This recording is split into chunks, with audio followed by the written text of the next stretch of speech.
dari perwakilan konsuler itu. Ya. Tugas dari perwakilan konsuler, ya, yang pertama adalah meningkatkan dan melindungi, ya, perdagangan negara pengirim di wilayah-wilayah konsuler. Ya. Meningkatkan dan melindungi perdagangan negara pengirim di wilayah-wilayah konsuler. Kemudian yang kedua adalah meningkatkan dan melindungi kepentingan perdagangan dari warga negaranya yang berada di wilayah konsuler, termasuk ekspor impor dan mencari pasar. Ya. Termasuk ekspor impor dan mencari pasangan. Ya. Kemudian tugas yang ketiga adalah harus mengirimkan laporan perdagangan secara periodik. Ya, harus mengirimkan laporan perdagangan secara periodik kepada pemerintah negara pengirim. Ya, kepada pemerintah negara pengirim. Ya. Jadi laporannya secara periodik, ya, dari konsulat itu, ya, kepada negara pengirim atau negara yang mengutusnya untuk bertugas di negara lain. Kemudian mengeluarkan surat-surat, ya, mengeluarkan surat-surat dan keterangan, ya, mengeluarkan surat-surat dan keterangan tentang asal barang yang akan dikirimkan. Tentang asal barang yang akan dikirimkan, termasuk sertifikat original ke negaranya. Termasuk sertifikat original ke negaranya. Kemudian yang kelima, ya, tugas perwakilan konsuler yang kelima adalah memberikan perlindungan terhadap kepentingan negaranya, termasuk kepentingan warga negaranya. Ya. Memberikan perlindungan, ya, terhadap kepentingan negaranya, termasuk kepentingan warga negaranya. Ya. Tugas yang keenam, ya, adalah memberikan bantuan kepada warga negara dalam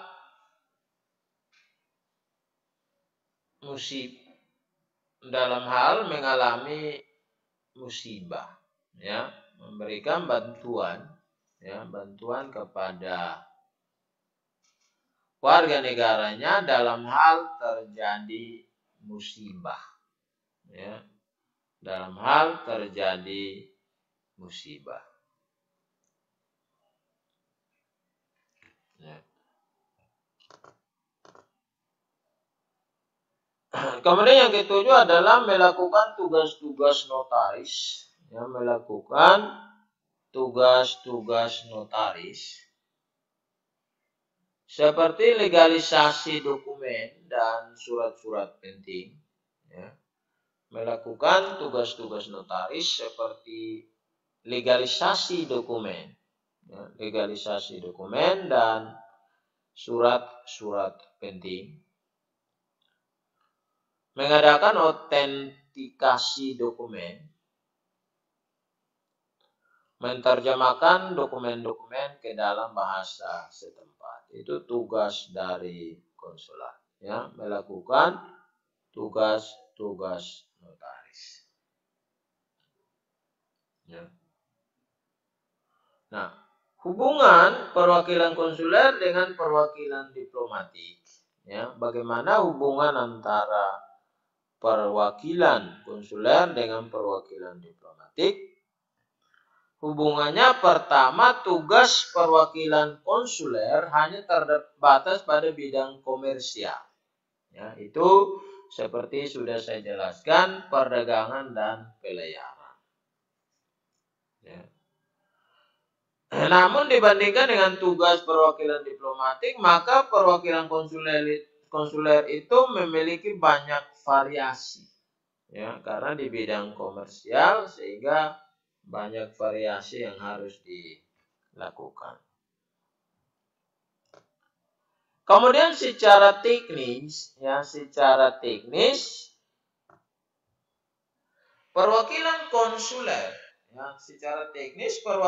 konsuler, berada di bawah perwakilan diplomatik. Tetapi perwakilan konsuler memiliki kebebasan untuk melaksanakan tugas di wilayah konsuler yang bersangkutan. Ya.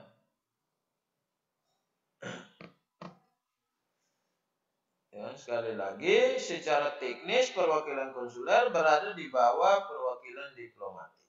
Tetapi perwakilan konsuler memiliki kebebasan untuk melaksanakan tugas di wilayah konsuler yang bersangkutan. Ya, yang bersangkutan. Jadi misalnya dia memiliki wilayah di konsuler Timor Leste di wilayah Nusa Tenggara Timur, Provinsi Nusa Tenggara Timur, atau Kupang, secara teknis berada di bawah perwakilan diplomatik Timor Leste di Jakarta. Namun dalam melaksanakan tugas di Nusa Tenggara Timur, perwakilan konsuler Timor Leste itu memiliki kebebasan.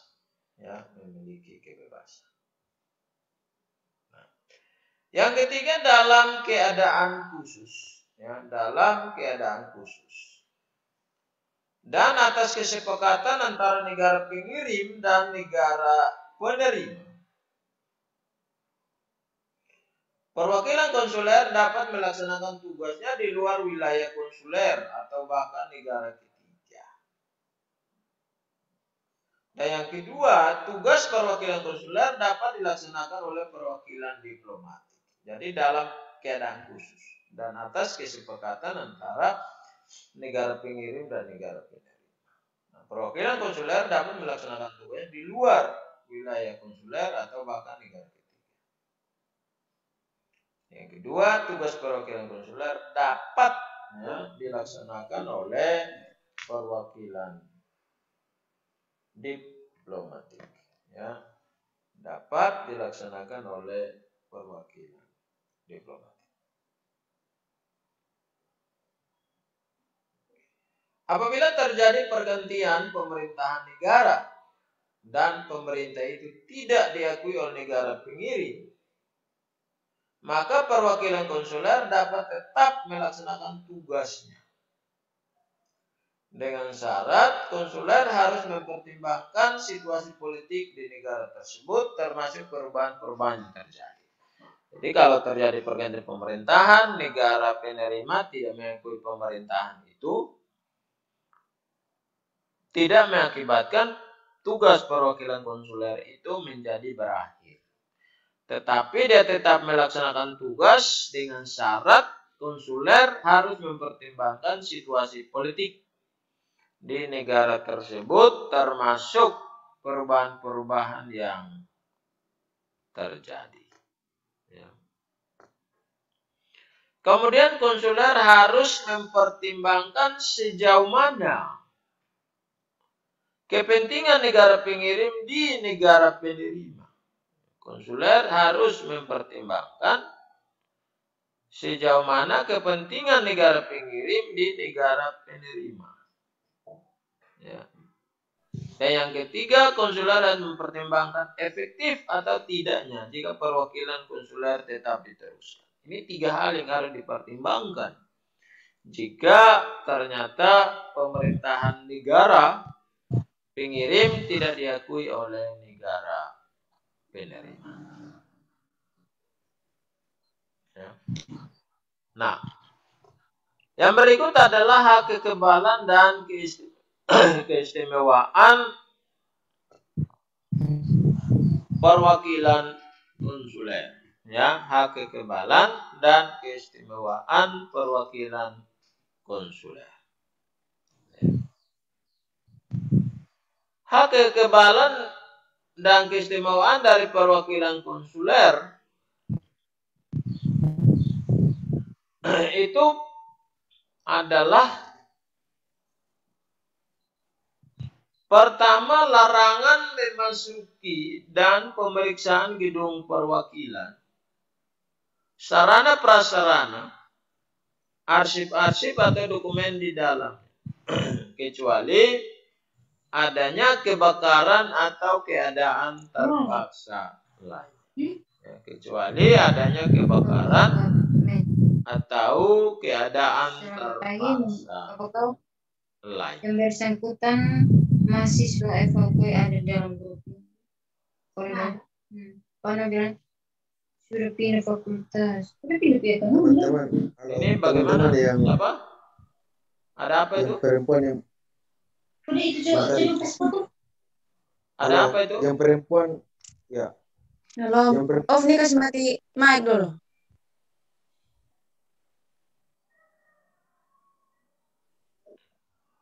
Nah, hak kekebalan ya. Itu pertama adalah larangan memasuki dan pemeriksaan gedung perwakilan, sarana prasarana, arsip-arsip atau dokumen di dalamnya, kecuali adanya kebakaran atau keadaan terpaksa lainnya. Kemudian yang kedua adalah larangan pembukaan korespondensi atau tas pejabat konsuler. Jadi ketika terjadi tindak pidana, ya,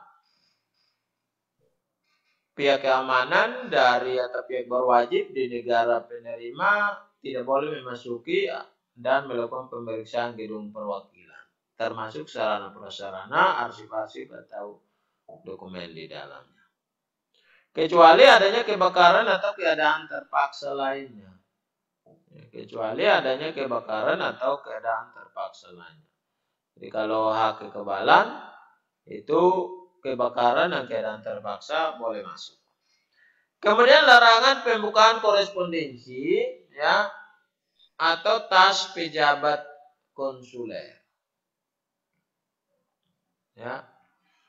Larangan pembukaan korespondensi atau tas pejabat konsuler. Misalnya tasnya tidak boleh dibuka.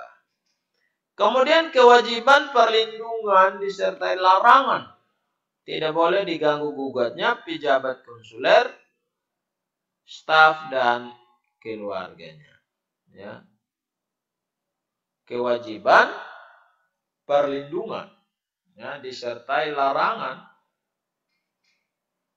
tidak boleh diganggu gugatnya pejabat konsuler, staf dan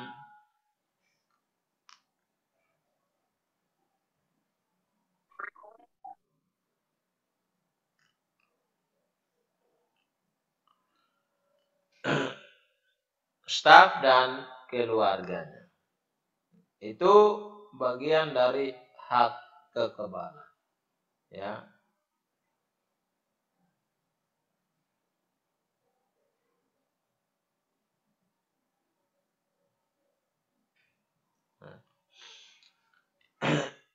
Kemudian hak menolak menjadi saksi di pengadilan.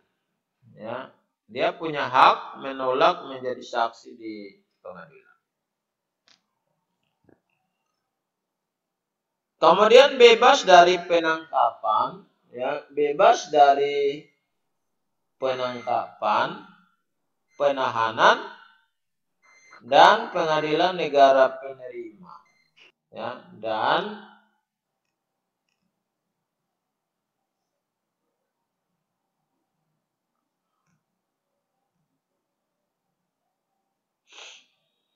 pengadilan negara penerima. Kecuali kejahatan berat, tetapi harus ada keputusan pengadilan. Bebas dari penangkapan, penahanan, dan pengadilan.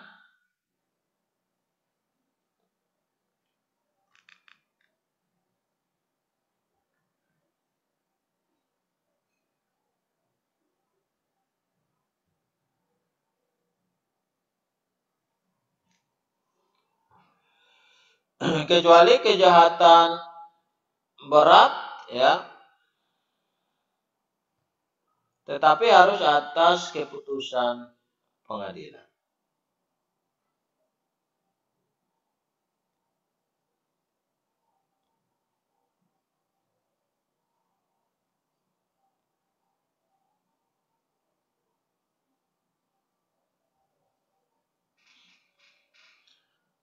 Kemudian pejabat konsuler tetap dihormati ketika berada di pengadilan, ya.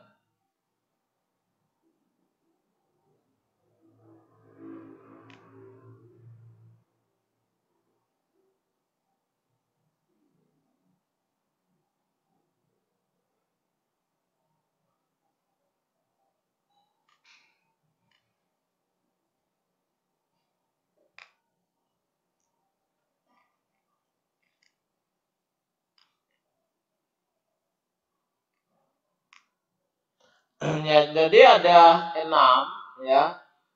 Jadi ada 6, ya, hak kekebalan dari perwakilan diplomatik. Kemudian hak keistimewaan, ya, hak keistimewaan yang dimiliki adalah hak kemudahan melaksanakan tugas, ya. Hak kemudahan melaksanakan tugas, kebebasan berkomunikasi untuk keperluan dinas, ya, kebebasan berkomunikasi untuk keperluan dinas, kebebasan pengibaran bendera dan logo di gedung perwakilan, rumah dinas, dan mobil kepala perwakilan konsuler. Kebebasan bergerak untuk melakukan perjalanan di wilayah negara penerima kecuali tempat yang dilarang disertai alasan-alasannya. Kemudian hak mengadakan hubungan dengan warga negaranya melalui perkunjungan ke penjara, tempat pengawasan atau penahanan.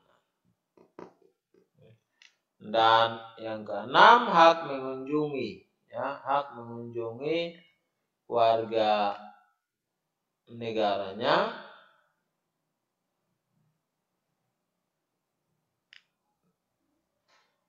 yang sedang diadili, berbicara dengannya atau korespondensi serta mencarikan penasihat hukum, ya, serta mencarikan penasihat hukum, ya.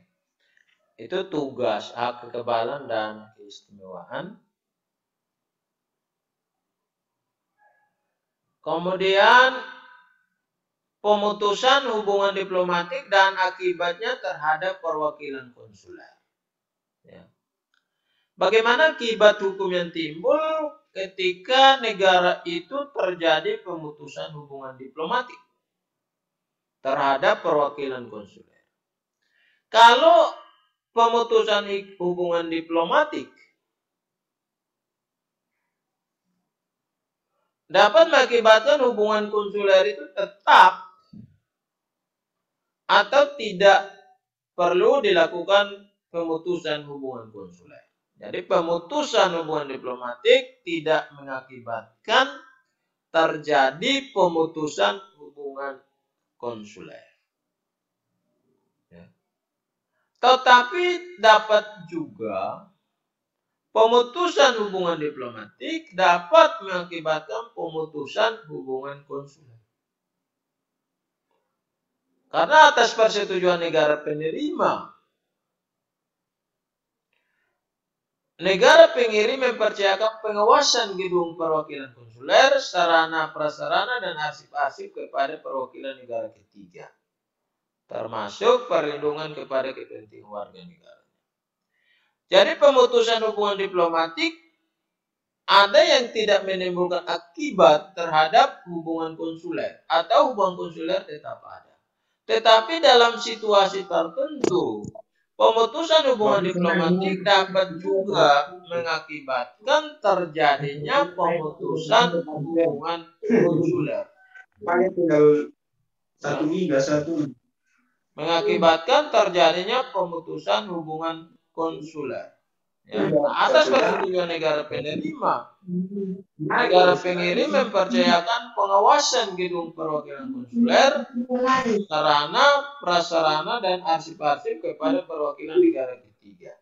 Ya, termasuk perlindungan kepada kepentingan warga negara.